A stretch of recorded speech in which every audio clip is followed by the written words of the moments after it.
Sure. Hang on one second. Okay. There's a lot of trash in the world. Everywhere you walk, there's either a piece of trash lying around, or, like, for example, outside, sometimes the trash bins are overfilled. There's a really simple way that we could all fight this and help keep our world as cleaner and a cleaner place to live. And that's the easiest way is to recycle. And today I'm going to tell about some information about recycling, why we should recycle, and what can we do to help. Many things warn us about the effects of littering and stuff. Like, we see it all the time on TV, on the radio. We hear on the radio, we see it on the internet all the time about how polluted our world is. And approximately 1 billion trees worth of paper is thrown away annually in the U.S. alone. So in the whole world, that creates a lot of trash just within trees alone. And about a third of our landfills are just packaging materials from what you purchase every day. Like, say you purchase, like, I don't know, like a calculator for school. 10% of what you buy goes towards packaging. So that 10% adds up to a lot, like, overall. And packaging material represents about 65% of all our trash annually. So whatever you throw away, you alone, 65% of that trash is just packaging material, like the containers it came, your stuff came in and stuff. And the average American uses about 128 gallons of soda a year, and 104 gallons of milk, and 26 gallons of water a year. And although majority of that trash goes towards landfills. And you may ask, why should we recycle? Now I'm going to talk about why. The primary reason is that we're going to eventually run out of land to put our landfills, and over pack our landfills each day. And about 1,609 pounds of trash is thrown away by just only one American a year. And on an average American life, one person will dispose about 600 times their weight just in trash alone. And the primary reason is why we should recycle is to reuse our old resources, so we don't have to cut down all our resources to make new things and waste out more landfill space. So the plus side of this is if we recycle, we'll reduce landfill and we'll have the same, or we'll have more resources to help our lives in general.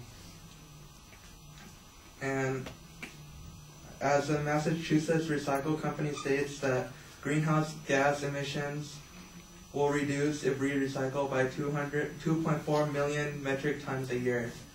That will save a lot of energy overall, and that powers about like 400,000 houses, I believe.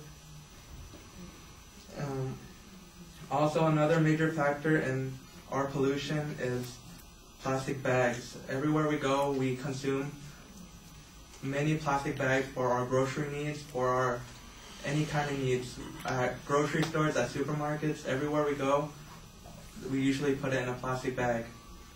And about 430,000 gallons of oil are required to produce only 100 million bags. And if we eliminate bags all alone, we'll save money on gas, we'll save money overall.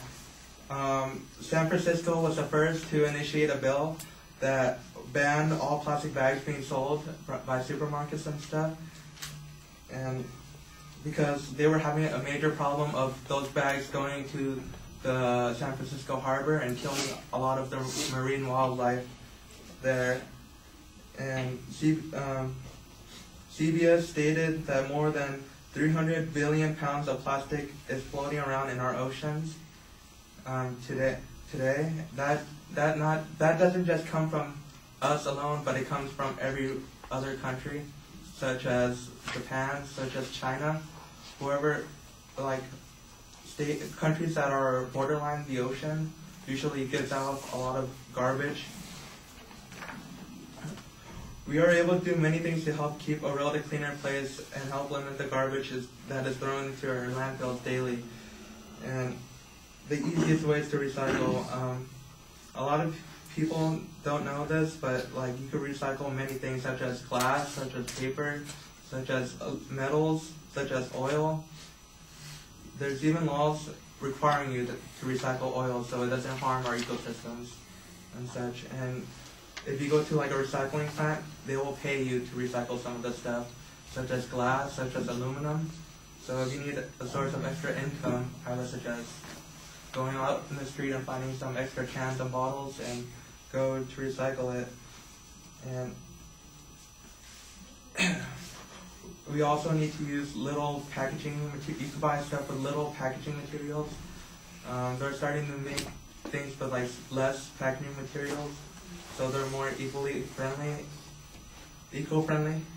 And another thing that will help is if you create a compost heap, like all your natural trash, you could put in a compost heap and it'll decompose to make fertilizers for your plants and such.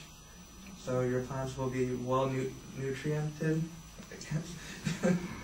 And now you have found out some ways that we could recycle and what goes in our trash, and some of the ways that we can help fight this drastic measure is propose bills to city councils and stuff to help, like with San Francisco, to ban some plastic bags from being used so we can live in a cleaner society.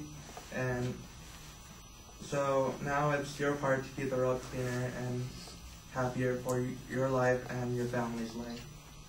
Thank you.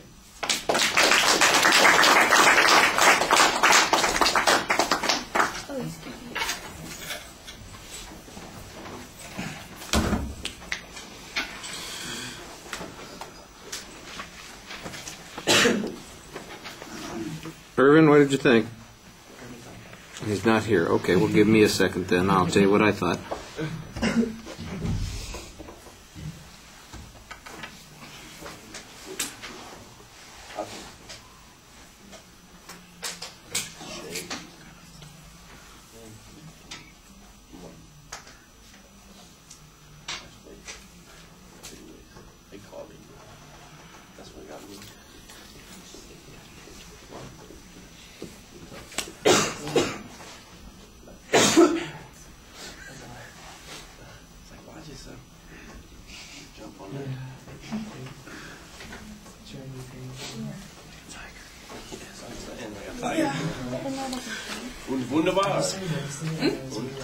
All right. The visualization at the beginning is okay. I think you could probably find something a little bit more interesting, but you identify the topic. Clearly your goals laid out fine. You do have a bit of a preview that we're going to be talking about. Internally, I didn't think that you were as careful about keeping track of the signposts and the structure as you were at the beginning of the speech, and so you want to do a little bit better job on that. Content-wise, there's a lot of information. Not all of it is given a source citation. There's a lot of statistics early on about paper and trees and landfills that all is asserted on your part, and I think you need to tell us where this information came from. There's one point where you're suggesting that we're going to run out of landfills, and I don't have any information to support that premise, so I think you need to provide us with some backup. If there's an expert who's made this estimate or guess, or if there's some statistical way that we could calculate that, it would be nice for you to tell us those sorts of things. The closest that we got in the body of the speech to a really firm source citation was a reference to a recycling plant that talks about how much energy could be potentially saved. And I thought that that was a good piece of information, and you needed to cite that kind of information more consistently. On the presentation, the phrasing is occasionally a little bit awkward. I wrote it down, well nutritiated. That was just not, I don't know, it's just one of those funny things that comes up, and so you want to be a little careful about those kinds of things. But your voice projects well, and you sound fairly fluent while you're speaking.